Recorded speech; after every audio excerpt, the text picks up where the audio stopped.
এই মেসেজটা দেখেন, আমাকে যে কোনো মুহূর্তে গুলি করে হত্যা করবে, এরকম একটা মেসেজ।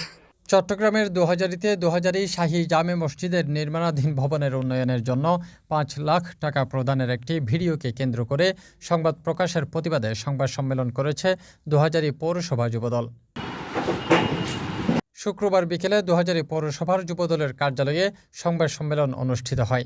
এতে লিখিত বক্তব্য পাঠ করেন দোহাজারী পৌরসভা যুবদলের সদস্য সচিব মাহফুজুর রহমান।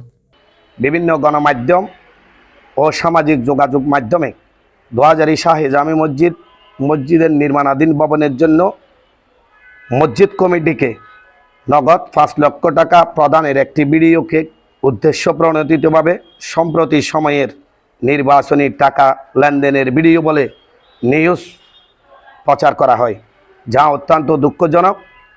মূলত ভিডিওটি বিগত ২ মাস আগের একটি ভিডিও, যা বর্তমানে চট্টগ্রাম ১৪ আসনের ধানের শীষের প্রার্থী আলহাজ জসিমউদ্দিন আহমেদ ও দোহাজারী পৌরসভা যুবদলের আহ্বায়ক জনাব ইফতেখার উদ্দিন সুমনের বিরুদ্ধে উদ্দেশ্য প্রণোদিত ও মিথ্যে এবং হয়রানিমূলক।